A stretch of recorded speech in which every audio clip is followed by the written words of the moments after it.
자, 그럼 다 함께 일어나셔서 오늘 주신 하나님 말씀 시편 23편 말씀입니다. 저 여러분이 한 절씩 교독하겠습니다. 저부터 읽겠습니다. 여호와는 나의 목자시니 내게 부족함이 없으리로다.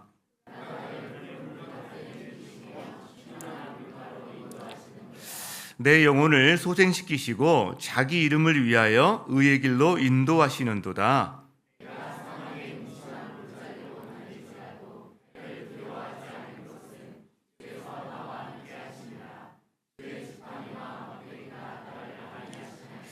주께서 내 원수의 목전에서 내게 상을 차려주시고 기름을 내 머리에 부으셨으니 내 잔이 넘치나이다. 내 평생의 선하심과 인자하심이 반드시 나를 따르리니 내가 여호와의 집에 영원히 살리로다. 아멘. 자리에 앉으시겠습니다. 우리 장지영 목사님 오실 때 박수로 한번 경계했으면 좋겠습니다.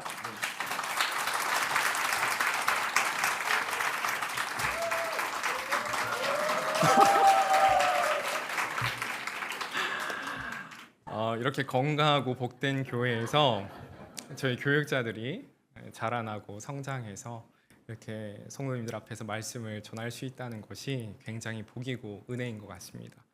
아마 오늘 저를 이 자리에서 말씀 전한 저를 위해서 많이 격려해 주시고 기도해 주시는 분들이 특별히 일부 예배 때 많으신데 저보다 더 긴장하는 모습들을 보니까 제가 어떻게 해야 될지 긴장을 풀고 주님께 맡겨드리면서 제가 받은 은혜를 여러분과 함께 나누고자 합니다. 인생을 살다 보면 누구나 고통과 고난의 순간을 겪게 됩니다. 얼마 전까지 고통의 시간을 보낸 분들도 계실 것이고 또 어떤 분들은 지금 현재 그 어려운 시간을 또 거닐고 계신 분들도 있을 줄 압니다. 최근 교구 성도님들을 신방하면서요, 뜻하지 않는 질병과 또 마음의 병으로 고통 가운데 거하시는 분들이 많음을 보게 됐는데요. 사랑하는 가족, 지인이 아픈 경우도 있고요. 또 생각지도 못했던 질병이 나에게 찾아와서 큰 낙심과 절망 가운데 빠져 계신 분들도 보게 됩니다. 또 고통은 또 질병뿐만 아니라 우리가 살아가는 모든 삶의 관계 속에서도 나타나는 것 같아요. 관계가 깨어짐으로 오는 고통은 상상 그 이상인데 가정이 깨어져서 힘드신 분들도 있으시고 또 믿음의 공동체가 깨어져서 또 신앙적으로 헤매이다가 교회에 오신 분들도 있으시고 또 직장에서도 관계가 힘들어서 하루하루가 직장 나가는 것이 어려운 분들도 있는 줄 압니다. 다음 세대 자녀들은 또 어떨까요? 코로나의 긴 시간을 지나면서 아이들의 관계가 참 많이 깨어졌음을 우리는 압니다. 어떤 학생들은 학교 한번 못 가보고 졸업한 아이들도 있거든요. 그 말은 학교 친구가 없다라는 것이죠. 친구와 관계를 맺고 같이 자라나야 되는데 그런 시간들을 겪지를 못하다 보니까 관계하는 것들이 매우 어려워졌습니다. 학업 스트레스도 만만치 않죠. 또 청년들은 어떤가요? 한참 취업과 결혼을 기대하고 소망을 가지고 힘있게 달려나가야 될 때인데 만만치 않고 너무 어렵죠. 또 이런 모습을 숨죽이고 모른 채 하면서 바라보는 이 부모의 심정도 마찬가지인 것 같습니다. 시니어 어르신들은 또 어떨까요? 급변하는 시대 속에서 또 힘과 기력은 떨어지고 일상생활 가운데서 내가 할 수 있는 것보다 할 수 없는 것들이 많아질 때에 소외감을 느끼시고 또 고독과 또 외로움을 느끼신다고 해요. 요즘 이제 그 카페나 가게에 가면 키오스크가 많이 있잖아요. 어르신들이 이거를 사용하기가 생각보다 어려우시거든요. 그래서 이런 말씀도 하십니다. 카페 가서 커피 한 잔도 못 사 먹겠다고. 이런 시기를 우리가 살아가고 있습니다. 지난 하반기부터는 저희 교회에 참 많은 장례가 있었습니다. 사랑하는 가족을 떠나보내야 하는 참 슬픈 일들이 있었죠. 또 함께 예배하고 믿음의 교제를 나누었던 성도님들을 먼저 하나님께 올려보내는 일들이 있었습니다. 생각해보면 천국에 먼저 가신다는 것은 정말 기쁘고 복된 일이잖아요.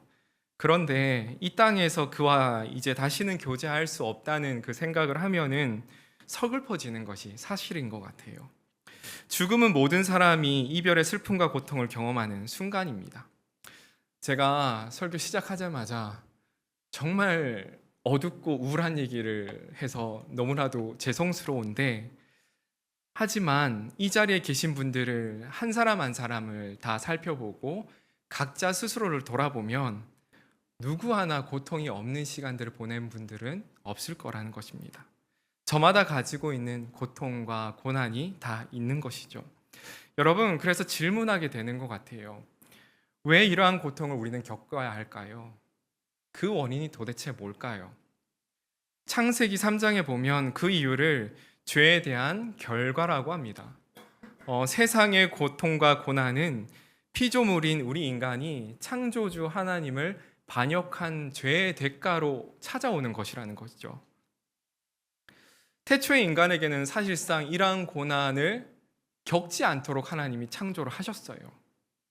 하나님과의 온전한 관계 속에 창조주가 주시는 모든 행복과 풍성함을 누리면서 살도록 만드셨는데, 하지만 인간은 원죄라고 하죠. 죄, 자기 중심성에 의해서 그 모든 것들을 스스로 깨트려 버렸습니다. 하나님과의 관계가 깨어지니 나 자신을 사랑할 수 없고 나 자신도 사랑하지 못하는데 어떻게 이웃과 공동체를 사랑할 수 있으며 또 내가 머무는 이 땅 세상을 사랑할 수 있냐는 것이죠. 쉽게 얘기하면 우리가 사는 세상이 이 죄라는 바이러스에 걸려서 고장났기 때문에 우리에게 고난과 고통이 찾아온다는 것이죠. 성도님들과 이 고통의 문제를 놓고 신방을 하다 보면요, 생각보다 많은 분들이 자책하는 경우를 보게 돼요. 자책이 뭔지 아시죠? 나 때문이라는 거예요. 욥기서에 보면 욥이 고난을 당할 때 욥의 친구들이 욥을 괴롭힌 말이 있어요. 인과응보였죠. 네가 분명 하나님께 잘못했기 때문에 네가 이런 고난을 당하는 거야. 그런데 우리는 알잖아요. 그것이 아니라는 것을. 그런데 우리도 이 인과응보라는 이 뭐라 할까요? 이 올무에 굉장히 깊이 걸려 있고 잘 헤어나오지를 못해요. 내 자녀가 아픈 것, 또 나에게 어떤 질병과 문제가 생긴 것, 고난과 고통이 찾아온 이유가 내가 하나님을 잘 믿지 못하고 잘 섬기지 못하고 더 많은 헌신과 봉사로 하나님께 나가야 되는데 그렇게 하지 못했기 때문에 이러한 벌이, 이러한 고통이 나에게 찾아왔다고 생각하는 분들이 되게 많으시더라고요. 여러분, 아닙니다. 그렇지 않습니다. 더 이상 여러분이 겪는, 또 우리가 겪는 고통의 문제를 놓고 자책하지 마셨으면 좋겠어요. 왜냐하면 예수님을 믿고 하나님의 자녀가 된 우리에게는 더 이상 죄에 대한 형벌은 하나님이 주시지 않습니다. 우리는 저주 아래 놓여 있지 않아요.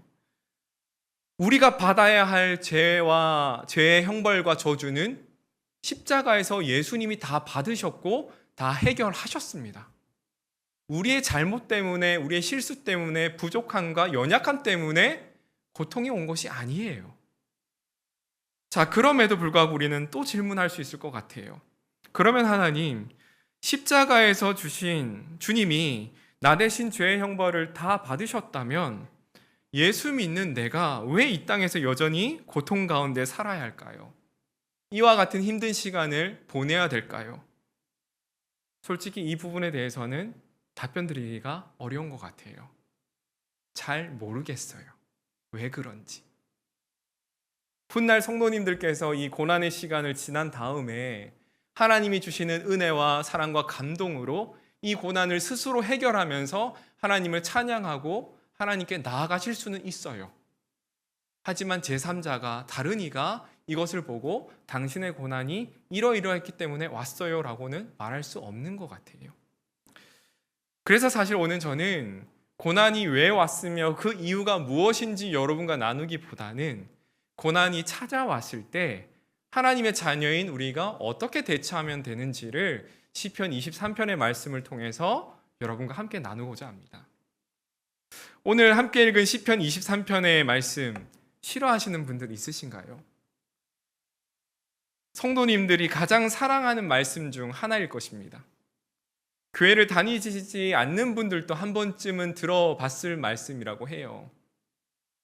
심지어는 이 말씀을 배경으로 하여서 그림도 참 많지 않습니까? 예수님이 목자가 되셔서 지팡이를 짚고 계시고 정말 푸른 초원에 양들과 함께 거니시는 장면이라든가 앉아 계신 모습들, 그걸 상상만 해도 사실 마음에 평안함이 오는 것 같아요. 그래서 다들 이렇게 좋아하시는지. 아무튼 이 시는 굉장히 우리에게 감사를 주고 기쁨을 주는데, 이 시의 저자가 누구입니까? 아세요? 다윗입니다. 다윗은 이스라엘의 왕이 되기 전에 양들을 돌보는 목자였어요. 그래서인지 하나님과 자신의 사랑과 신뢰의 관계를 목자와 양의 관계로 묘사하면서 이 시를 지은 것이죠. 시편 23편을 신뢰시라고 합니다. 신뢰시. 네. 위기와 고난의 상황 속에서도 오직 하나님만 신뢰하겠다는 시인의 고백이 가득 담겨 있어서 그래요. 다윗은 가장 힘든 인생의 순간에 이 시를 작성했던 것 같습니다. 여러 구절들이 그 상황을 추측케 하는데, 3절 내 영혼을 소생시키시고, 4절 내가 사망의 음침한 골짜기를 다닐지라도 해를 두려워하지 않을 것은, 5절 주께서 내 원수의 목전에. 다윗은 어린 시절에 이 이스라엘의 왕으로 사무엘 선지자의 기름 부음을 받았습니다. 그가 이스라엘의 왕이 될 수 있었던 것은 다윗이 뭔가를 잘해서 잘나서 훌륭한 인품을 갖춰서가 아니라 전적인 하나님의 택하심이었고 사랑이었어요. 그런데 이렇게 기름 부음 받고 나서부터 온갖 어려움이 다윗을 찾아옵니다. 사울 왕에게 시기와 미움의 대상이 되어서요, 쫓기는 삶을 살아요. 십수년을. 쫓기는 삶, 도망자의 삶이거든요. 늘 죽음의 그림자가 따라왔어요. 그래서 다윗이 오죽하면 미친 채 하고 적군이 블레셋에 들어가서 망명을 하려고 했겠습니까? 그만큼 괴로웠던 것이죠. 자, 사울이 블레셋과의 전쟁에서 죽었어요. 그리고 나서 다윗이 이스라엘의 왕이 되었습니다. 이제 평안함이 좀 올만도 하잖아요. 그런데 어찌된 영문인지 자식들이 범죄하기 시작하고 살인을 저지르고, 또 사랑하는 아들이 아버지의 자리를 넘보내면서 반역을 일으킵니다. 그 아들 때문에 이 아버지 다윗은 피난길에 올랐어야 됐어요. 피난길에 올랐을 때에 이 아들이 죽었다는 소식을 또 듣게 됩니다. 비록 반역을 일으켰지만 굉장히 사랑하는 아들이었거든요. 얼마나 큰 고통이 그에게 왔을까요? 그리고 또 한 가지, 자기 자신이 기막힌 범죄로 무너지는 일을 경험합니다. 밧세바 사건인 거죠. 자, 하지만 다윗은 그 모든 고통의 시간을 견뎌며 지나오면서 깨달은 것이 하나가 있어요. 뭐냐면 여전히 자신을 사랑하고 보호하시는 하나님이 함께 하신다는 거였어요. 그로 인해 하나님만이 자신의 영혼을 안전하게 보호하실 수 있다는 믿음을 가지게 되었는데, 6절에 내가 여호와의 집에 영원히 살리로다 라는 고백과 함께 오늘 이 자리에 있는 우리에게 주옥 같은 하나님의 말씀을 남겼습니다.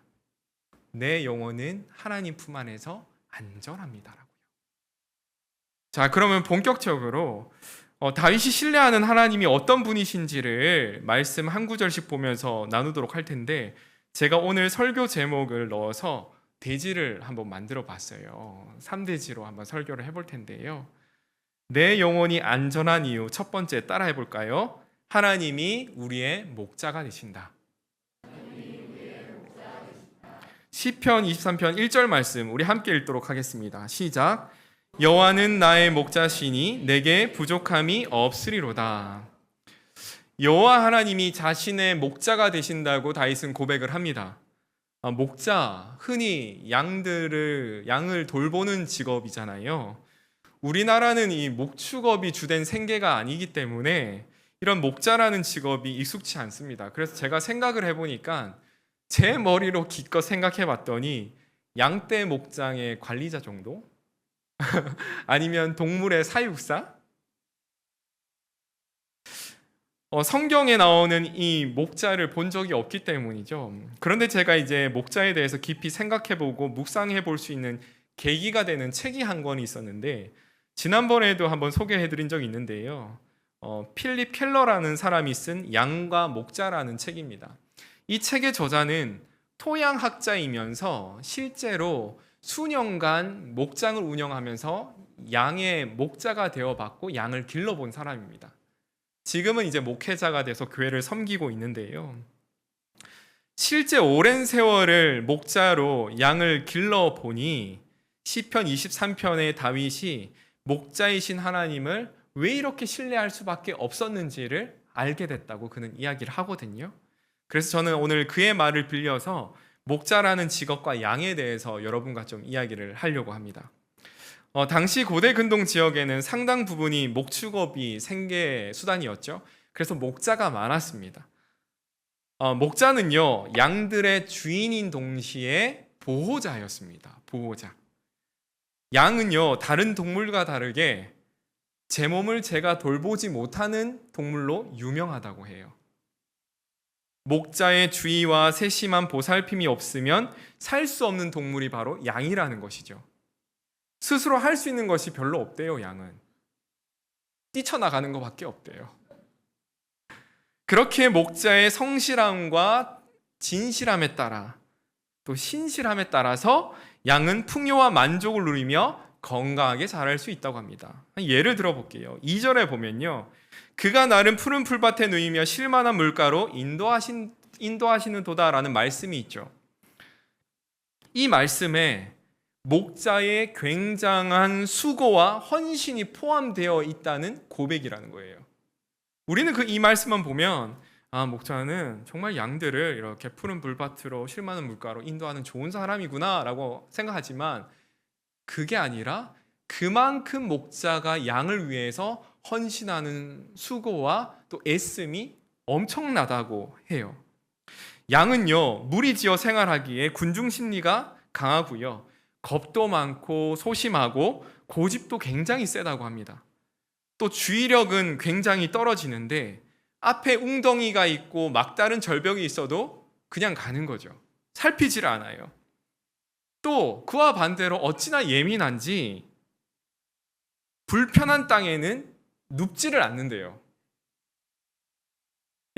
이것을 양들이 가진 묘한 습성이라고 하는데 이 목자인 이 책의 양과 목자라는 이 책의 저자가 양들을 유심히 살펴봤더니 4가지 조건이 충족되어야지만 양이 눕더라는 거예요. 제가 말씀드리니까 잘 한번 들어보세요. 첫째, 양들은 겁이 많아서 두려움에서 완전히 벗어나지 않으면 눕지 않는다. 그러니까 양들에게 두려움이 있으면 편히 눕지 않는다는 거예요. 그렇기 때문에 목자는 뭘 해야 될까요? 양들을 안전하게 지켜줘야 돼요. 맹수로부터 보호해줘야 돼요. 두 번째, 양들은 집단 안에서 사회적 행동을 하는 동물인지라 자기들 사이에 불화가 있으면 눕지를 않는다. 웃기지 않나요? 네. 그래서 서열 정리를 완벽하게 목자가 해줘야 된대요. 또 약한 양들이 있으면 센 양들이 와서 계속 괴롭히기 때문에 보호해줘야 된다는 거예요. 셋째, 파리나 기생충 때문에 괴로울 때 양들은 눕지 않는다. 그러니까 목자가 양들을 데리고 가야 되는 풀밭이 얼마나 청정 지역이 되어야 되는지 아시겠죠? 넷째, 배부르게 꼴을 먹지 않는 한 양들은 눕지 않는다. 배가 불러야 눕는다는 거예요. 그만큼 풍성히 먹여야 된다는 거예요. 정말 까다롭지 않나요? 그런데 이런 4가지 조건을 완벽하게 갖추고 맞출 수 있는 사람이 누구라는 거예요? 목자라는 거예요. 목자. 손수수고하여서 이런 푸른 풀밭을 찾아내야 되고 목장을 운영하는 주인 목자 같은 경우는 그런 풀밭을 목장 안에 만들어내야 되는 거예요. 그래서 양들에게 만족감을 얻도록 해줘야 되는 것이죠. 목자의 일이 이것이고 이것이 사명이라는 거죠. 물은 또 어떨까요, 여러분? 쉴만한 물가라고 생각을 하면 우리는 이제 시냇물이 흐르는 냇가라든가 물이 풍성한 계곡, 강가라고 생각할 수 있는데 지금 다윗이 양들을 기르는 장소는 광야입니다. 물이 굉장히 부족한 곳이에요. 그런 쉴만한 물가를 찾아서 데리고 가는 것은 보통 어려운 일이 아닙니다. 그래서 이 당시 목자들은 광야 땅에다가 우물을 팠어요. 창세기 26장에 보면 이삭이 그랄 땅에 거주할 때 그 땅에 사는 주민들과 우물 분쟁에 휩싸인 적이 있어요. 양들을 먹이기 위해서 우물을 팠는데 그 땅에 사는 주민들이 와서 자기들이 파지도 않아 놓고 이 우물은 자기들 것이라고 얘기를 한 것이죠. 아무튼 목자가 해야 되는 일이 뭐예요? 우물을 파야 돼요. 네. 우물을 파야 되는데 양들에게 풍성한 물을 먹이기 위해서는 이 우물의 깊이와 너비는 어느 정도 돼야 될까요? 상상 그 이상인 것이죠. 한두 마리도 아니잖아요. 수십 마리가 될 수도 있고 수백 마리도 될 수도 있는데 목자는 우물을 파고 그 우물에 나오는 물, 또 비가 왔을 때 저장된 물을 자, 양들아 와서 먹어 이러면 될까요? 손수 갖다 줘야 돼요. 길러 올려서 양들에게 먹여줘야 되는 거죠. 여러분, 이게 목자라는 거예요. 그러니까 목자가 굉장한 수고와 헌신을 하는 사람이라는 것을 우리는 알 수 있어요. 이렇게 힘든 직업인지 몰랐죠. 또 양들이 이렇게 예민하고 까다로운 동물인지 모르셨죠. 이런 양들을 머릿속에 떠올려 볼 때 혹시 생각나는 거 없으십니까? 마치 우리를 보는 것 같지 않으세요? 우리 자신을 보는 것 같지 않으신가요? 겁도 많고 두려움도 많고 소심하고 고집세고 조금의 불편함과 힘듦은 꺼려하고 멀리하고 싶고 그럼에도 하나님은 우리의 목자 되시기를 자처하면서 나 자신도 잘 알지 못했던 필요와 연약함을 아시고 가장 선하고 좋은 것으로 채워주시는 분, 그것은 목자밖에 없는데 바로 하나님밖에 없다라는 사실입니다. 이런 하나님을 우리가 대할 때 어때요? 깊은 감사가 일어나지 않습니까? 손이 참 많이 가는 존재, 목자이신 하나님의 수고와 노력 없이는 만족감을 모르고 숨조차 쉴 수 없고 편히 누울 수도 없고 물도 마실 수 없는 존재, 그러한 존재가 우리인데 이런 양 같은 우리를 귀찮아하지 않으시고 홀려 내버려 두지 않으시고 한결같은 사랑으로 보살펴 주시는 분이 바로 여러분의 목자 하나님이심을 믿으시길 바랍니다. 다윗은 시편 4장 8절에서 이렇게 말합니다. 우리 함께 읽어볼까요? 시작. 내가 평안히 눕고 자기도 하리니 나를 안전히 살게 하시는 이는 오직 여호와이시니이다. 이 고백이 저와 여러분의 고백 되기를 간절히 축원합니다. 자, 내 영혼이 안전한 두 번째 이유 함께 따라해 볼까요? 하나님이 우리를 회복시키신다. 3절 말씀 함께 읽어보겠습니다. 시작. 내 영혼을 소생시키시고 자기 이름을 위하여 의의 길로 인도하시는도다. 자, 여기서 내 영혼을 소생시키시고, 소생하다라는 히브리 언어를 슈브라고 하는데요, 어떤 의미가 있냐면 돌아가다, 회복하다라는 의미가 있습니다. 목자이신 하나님이 내 영혼을 회복시켜 주신다는 것이죠. 여러분 혹시 뒤집혀 있는 양을 보신 적 있습니까? 한 번도 못 보셨죠? 저도 사실 본 적이 없는데 오늘 설교를 준비하면서 유튜브로 양에 대한 영상을 많이 검색을 한번 해봤어요. 아니 어떻게 생겨 먹었나 봐야 될 거 아니에요. 머릿속에는 하얀 털이 북실북실하고 굉장히 귀엽고 굉장히 키우고 싶은 그런 모습일 것 같은데 한 영상을 한번 보시면, 아니 양떼 목장에 가서 한번 보시면 양이 얼마나 지저분하고 더러운 동물인지 아실 것이고 양이 얼마나 미련한 동물인지 알게 되는데요, 양이요 잘 뒤집힌다고 해요. 제가 그 영상을 봤는데 어떻게 뒤집혔는지는 모르겠어요. 근데 네 발로 막 아둥바둥 대면서 막 발짓을 해도 못 일어나요. 귀엽기도 하고요, 또 안타깝기도 해요. 그런데 여러분, 이게 양에게 있어서는 굉장히 위험한 상황이라고 해요. 목자가 이른 새벽에 일어나면 제일 먼저 확인하는 게 있는데 양의 수를 샌다고 합니다. 그리고 양이 제 발로 건강하게 일어날 수 있는지를 확인한다고 해요. 자, 일어나서 수를 셌어요. 그런데 한두 마리가 없네요. 어떤 일이 일어났을까요? 밤사이에 맹수에게 잡혀 먹었을까요? 아니면 혼자 길을 떠나버린 것일까요? 제가 말씀드린 대로 어딘가에 뒤집혀서 못 일어나고 있다는 거예요. 그래서 무리에 합류하지 못하고 있다는 거예요. 뒤집힌 양은요, 스스로 못 일어나기 때문에 빨리 발견하고 일으켜 세워주지 않으면 죽는데요. 되새김질하는 동물이 양 아닙니까? 되새김질하는 동물이 뒤집히게 되면 위에서 가스가 차면서 혈액순환이 일어나지 않고 결국 사지에 피가 통하지 않게 되면서 목숨까지 잃는다고 해요. 그래서 목자는요, 양이 없음을 발견하면 재빨리 주변을 찾아보면서 양을 발견하고 뒤집혀 있으면 재빨리 일으켜줘야 돼요. 그런데 금방 뒤집힌 양은 일어나서 자기 힘으로 걸어간대요. 그런데 오랫동안 뒤집혀 있던 양은요, 일으켜 세워도 다리에 피가 안 통했기 때문에 힘이 없어서 그 자리에서 다시 주저앉아 버린대요. 그러면 목자는 어떡할까요? 이 양을 위해서 다리 마사지를 시작합니다. 다리에 피가 돌 수 있도록 애써서 정성스럽게 양을 만져주는 거죠. 근데 이게 그냥 되질 않아요. 오랜 시간이 걸린대요. 정말 정성도 이런 정성이 없죠. 그런데 여러분, 어떤 양이 가장 잘 뒤집힐까요? 가장 몸집이 크고요, 힘이 세고 살찐 양이 잘 뒤집어진대요. 양의 습성 가운데 우묵한 땅에 들어가서 편히 눕는 걸 좋아해요. 그런데 그 땅에 들어가다가 헛디뎌서 이렇게 뒤집어진다는 거죠. 그런데 이 모습을 보면서요, 생각난 게 있어요. 우리의 영혼도 양의 이러한 습성을 가지고 있다는 거예요. 뭐냐면 우리의 영혼은 늘 쉽고 편안하고 안전함을 추구를 해요. 고생스럽고 인내가 필요하며 훈련이 있는 신앙생활은 하고 싶질 않아 하죠.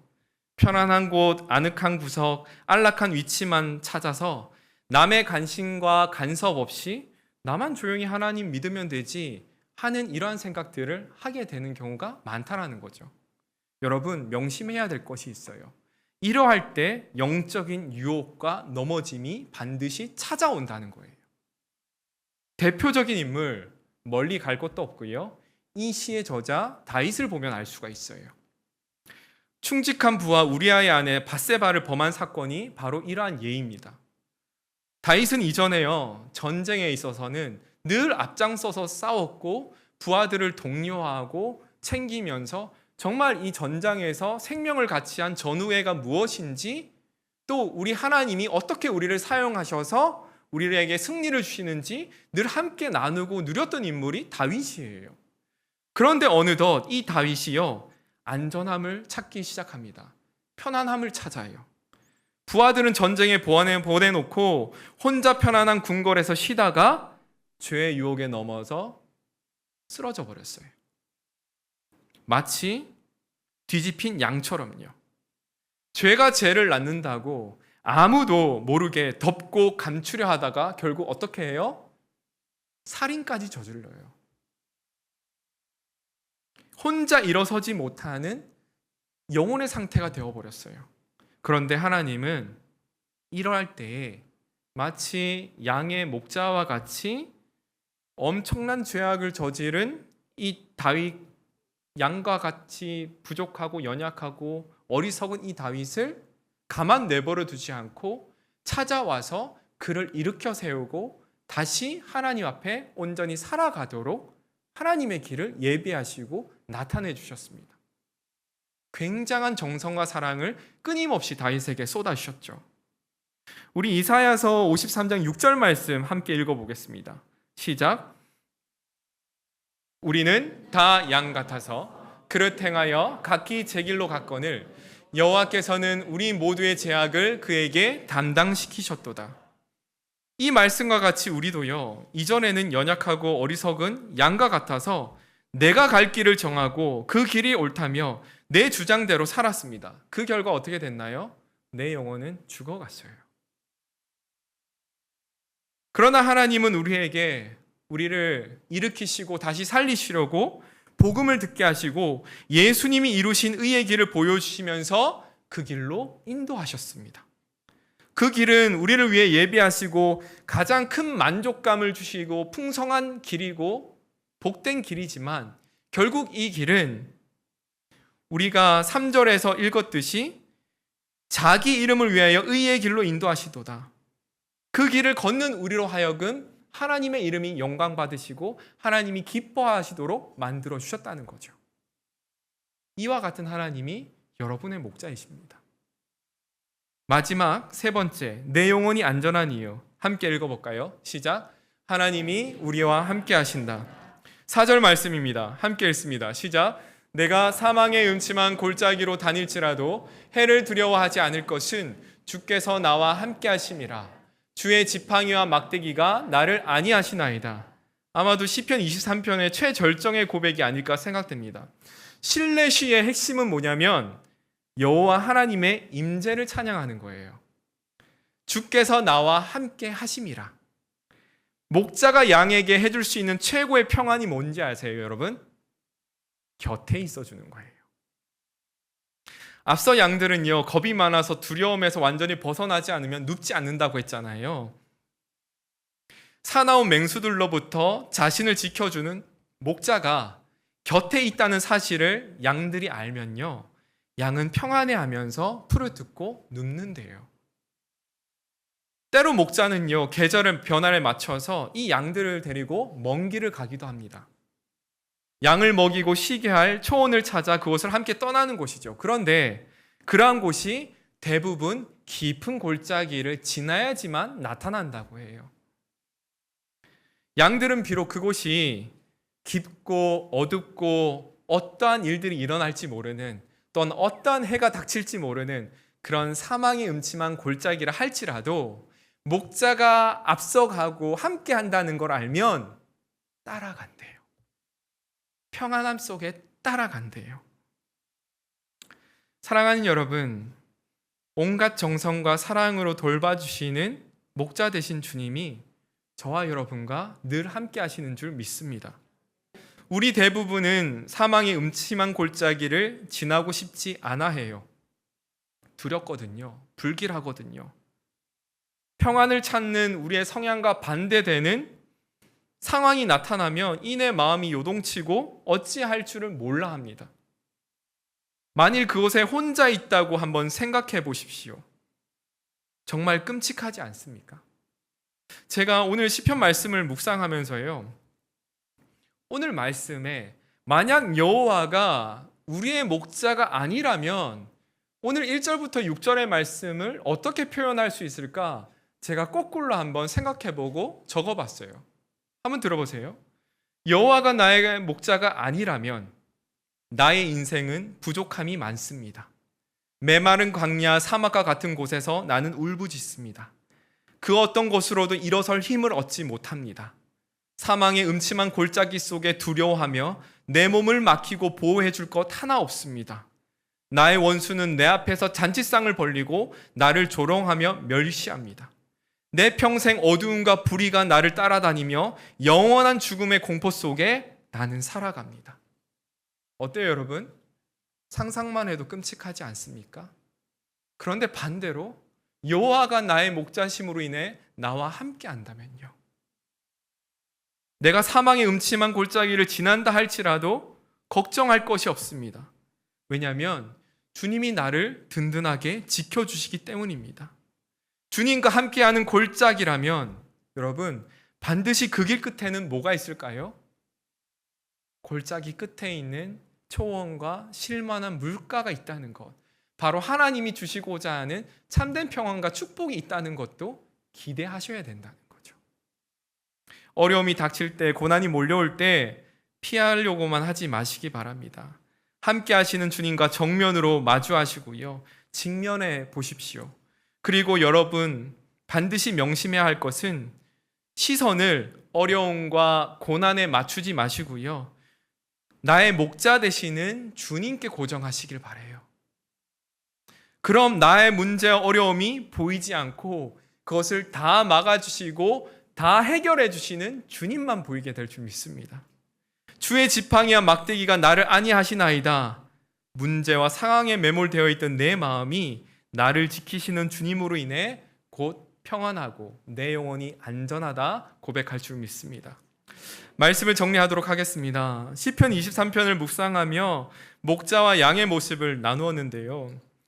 고생스럽고 수고스럽고 정말 많은 헌신과 애씀을 가진 목자의 모습을 우리가 보았습니다. 이러한 좋은 목자를 만나면 양은 어떨까요? 호강합니다. 잘 자라나요. 풍성함을 누려요. 바로 그것이 목자가 주는 축복입니다.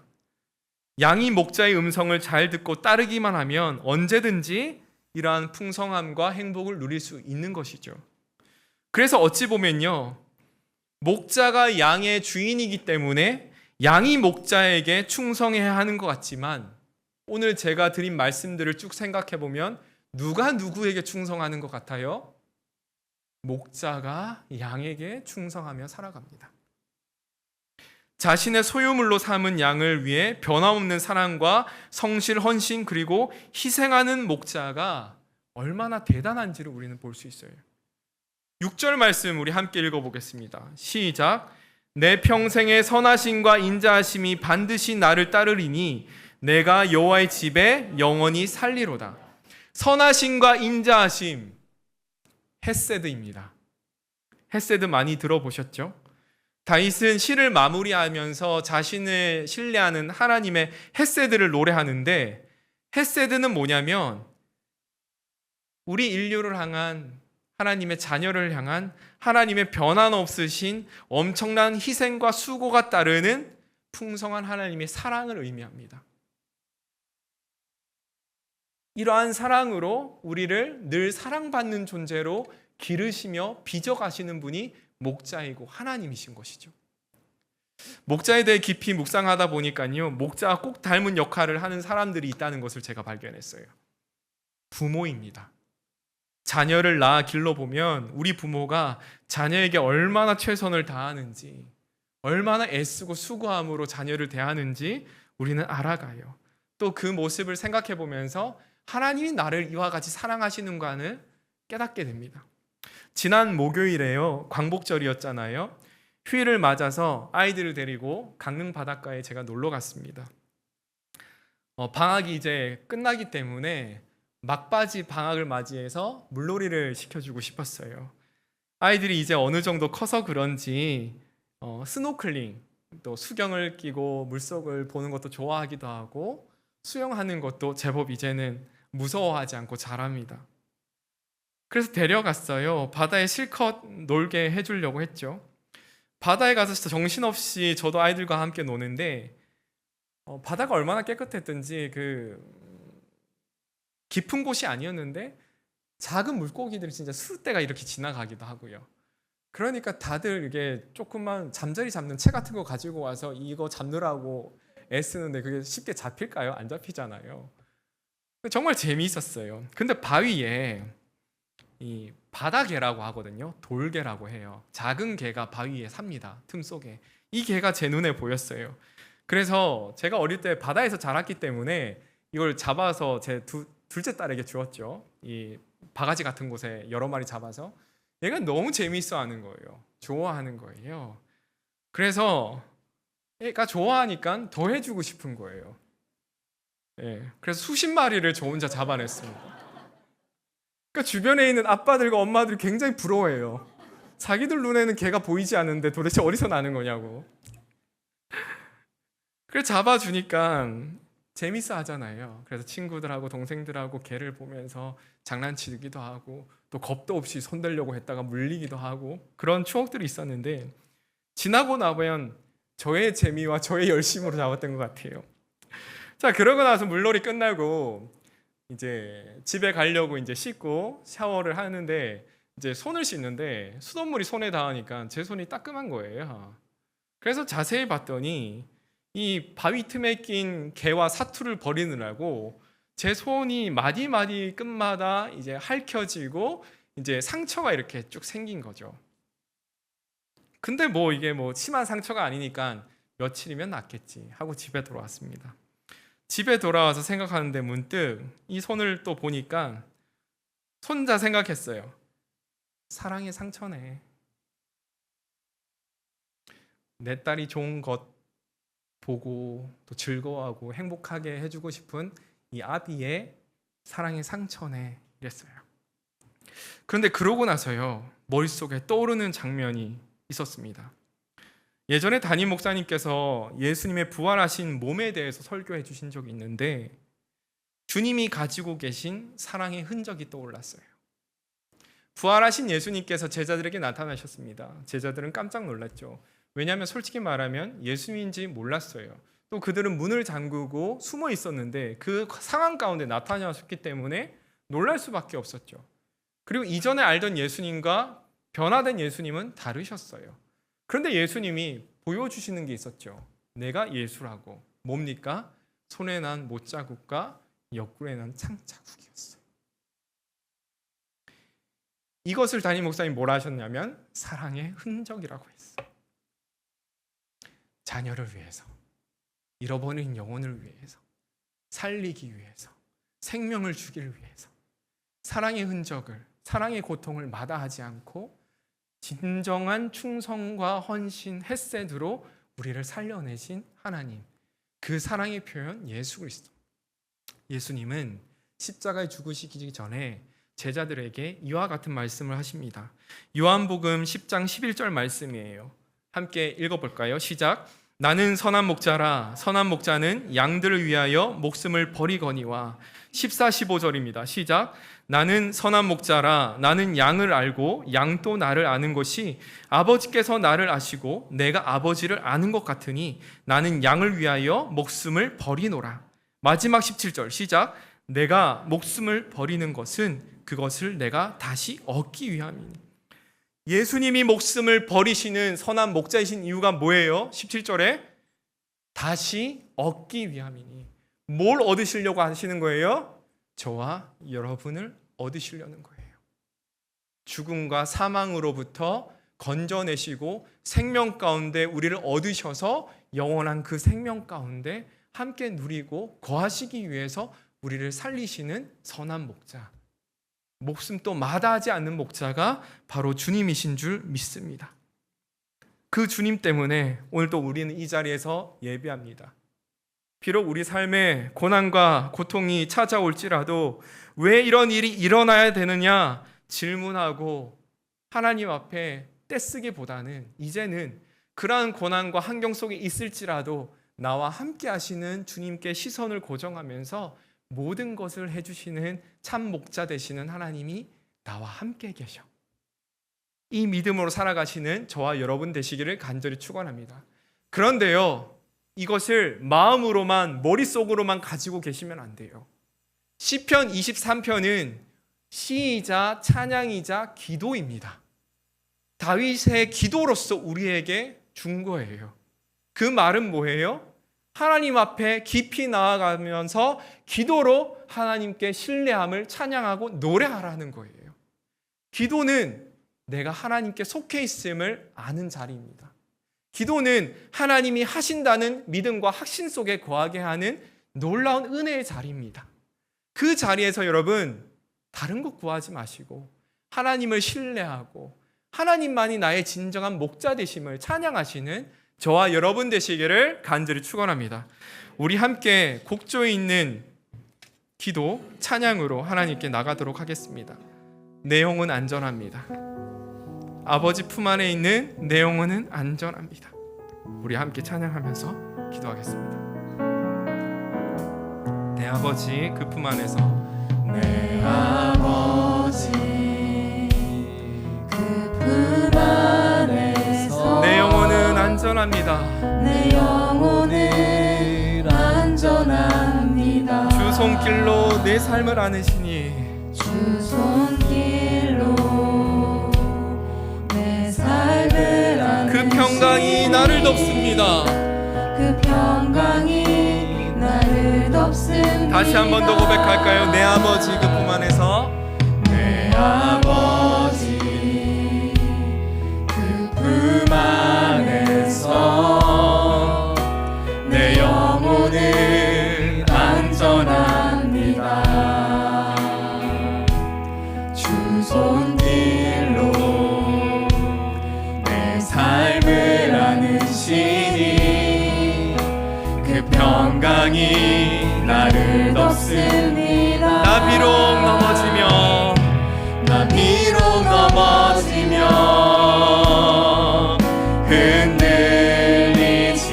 흔들리지만 주 내 안에 거하며 나를 붙들고 내 생각을 주께로 돌리고 내 생각을 주께로 돌리고 주시는 평강의 옷을 입습니다. 주 약속 안에서 주 약속 안에서 내 영혼 평안해.